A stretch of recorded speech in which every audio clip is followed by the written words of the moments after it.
Dear students, in this video we will talk about continuous time, linear time invariant systems and their properties. In general, the impulse response of a continuous time system is the output of the system due to a unit impulse input given at t is equal to 0. This is depicted in this figure. When we apply impulse signal to a system, we get an output which is nothing but the impulse response of the system. The output yt of an arbitrary continuous time linear time invariant system is given by the convolutional integral of the input signal xt and its impulse response ht, which is written mathematically as yt is equal to convolution of xt and ht, which is further equivalent to integral from minus infinity to plus infinity x function of tau into h function of t minus tau into d tau.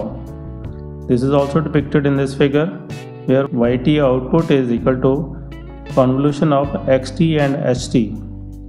Linear time invariant systems are also named as linear shift invariant systems. We must take care in our future discussions and examinations also. Many a times questions are asked by addressing such systems as linear shift invariant systems.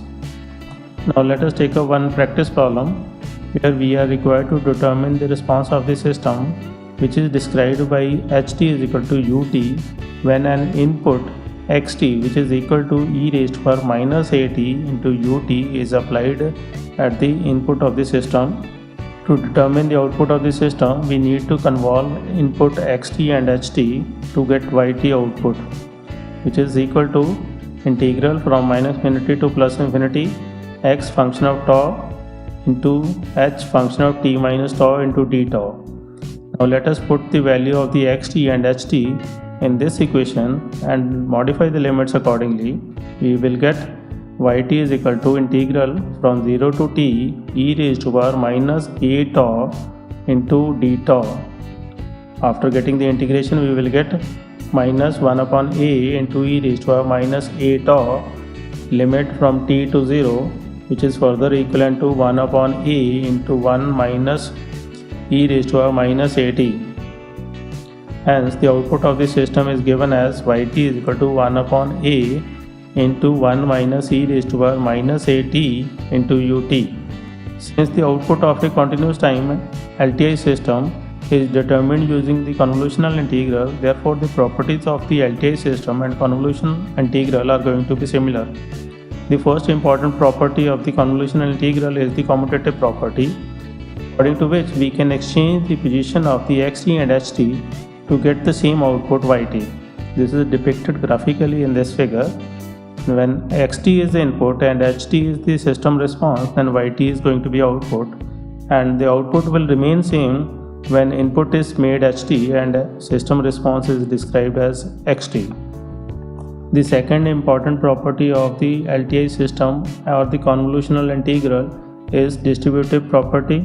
In case two LTI systems are connected in parallel, as shown in this figure, the overall response of the system is equivalent to the addition of both the impulse responses of the systems connected in parallel, which is depicted in this equation as yt is equal to convolution of xt with the addition of h1t and h2t, which is further equal to convolution of xt and h1t plus convolution of xt and h2t. The third important property of the convolutional integral is the associative property, according to which the overall impulse response of two LTI systems when connected in series, as shown in this figure, is equivalent to the convolutional integral of impulse responses of both the systems, which is also depicted using mathematical relations as shown in this equation.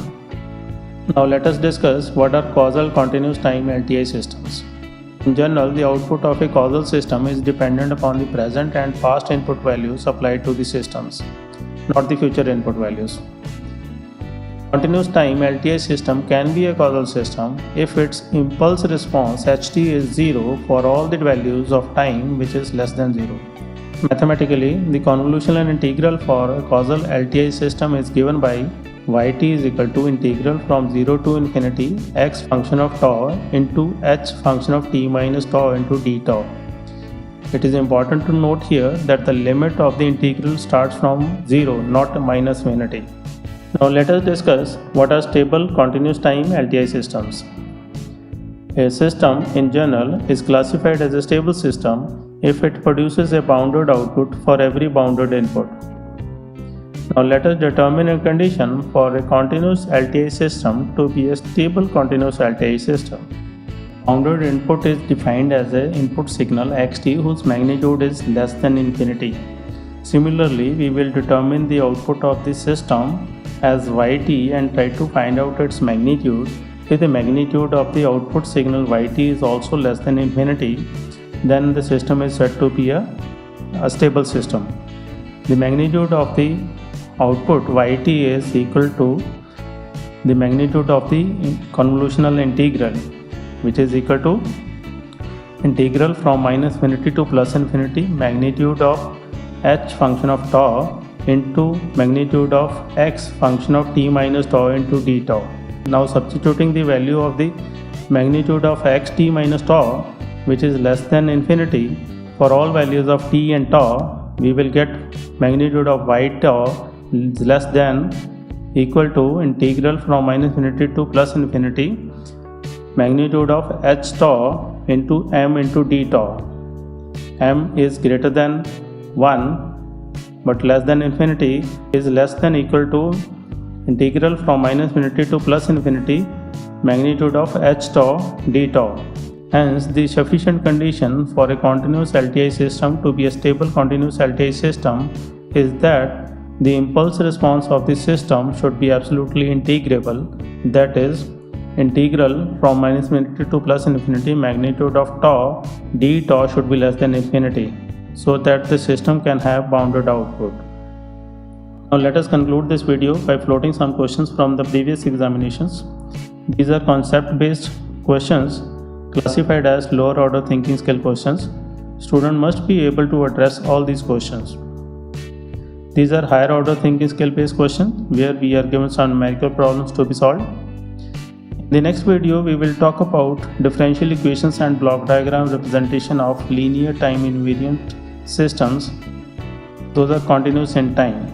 Till then, keep learning, keep sharing.